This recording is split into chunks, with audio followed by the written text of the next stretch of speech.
दोनों पक्षों से पैसा वसूली हो रहा है।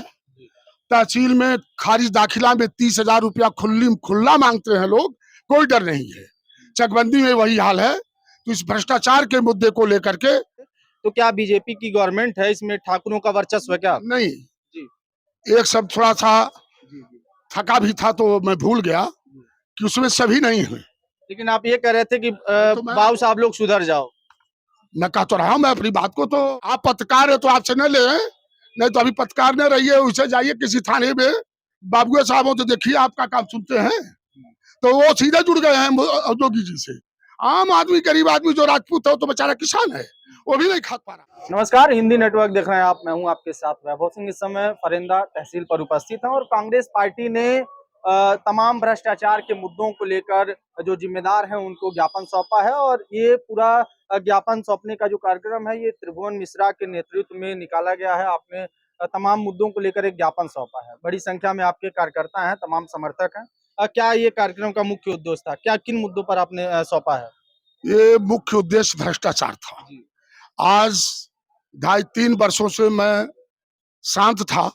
मैंने हर्षवर्धन जी से राजनीति में संघर्ष सीखा है। लोग कहते थे थाने में दोनों पक्षों से पैसा वसूली हो रहा है। तहसील में खारिज दाखिला में 30,000 रुपया खुला मांगते हैं लोग, कोई डर नहीं है। चकबंदी में वही हाल है। तो इस भ्रष्टाचार के मुद्दे को लेकर के आज का हमारा ये प्रदर्शन था, चेतावनी स्वरूप था ये। हमने अभी आपका भाषण सुन रहा था, भ्रष्टाचार के इतर आपने तमाम अन्य मुद्दों को भी छुआ। एक बात हमको समझ में आई, आप अपने लोगों से संबोधन में कह रहे थे कि बाबू साहब लोग जो है तमाम बदमाशी कर रहे हैं इस सरकार में, और सरकार बदलेगी तो उनको जो है भीगी बिल्ली बना देंगे और बन जाते हैं। तो इस पर हाँ, ऐसा कुछ आप कह रहे थे। तो क्या बीजेपी की गवर्नमेंट है, इसमें ठाकुरों का वर्चस्व है क्या? नहीं, जी। एक शब्द थोड़ा सा थका भी था तो मैं भूल गया कि उसमें सभी नहीं है। लेकिन आप ये कह रहे थे कि बाबू साहब लोग सुधर जाओ। मैं कह तो रहा हूँ मैं अपनी बात को तो स्वीकार कर रहा हूँ ना, कि मैं चूंकि बोलने में कभी कोई बात थोड़ी त्रुटि हो जाती है।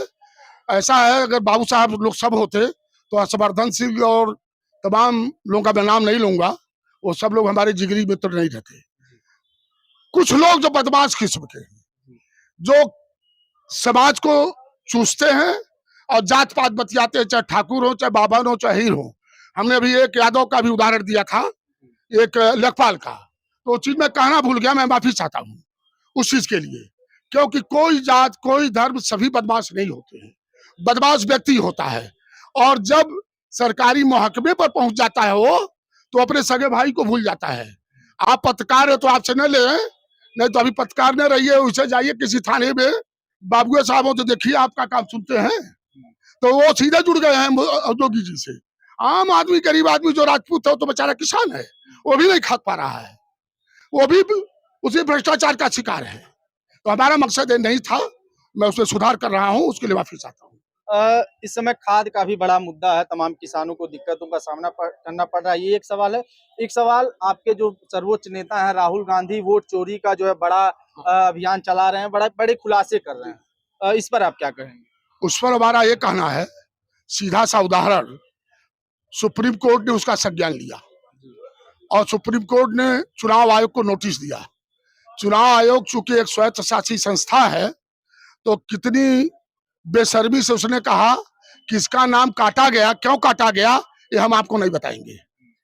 तो इससे आपको क्या लगता है, अगर आप सही काटे हैं, वो सही लोग हैं जिनका वोटर लिस्ट में नाम नहीं होना चाहिए, तो सुप्रीम कोर्ट को आप नहीं बताएंगे तो इसको घुराऊ को बताएंगे, कतवारू को बताएंगे? कैसे चलेगा ये? राहुल गांधी जो बात आज के 15 साल बाद कहे, तमाम हमारे देश के मीडिया पत्रकारों ने मजाक उड़ाया। 15 साल, आज वही पत्रकार लोग, आज वही मीडिया के लोग कहते हैं राहुल गांधी ने सत्य कहा था। आप लोग भी सुने होंगे, राहुल की बातों में अक्षरशः सही है।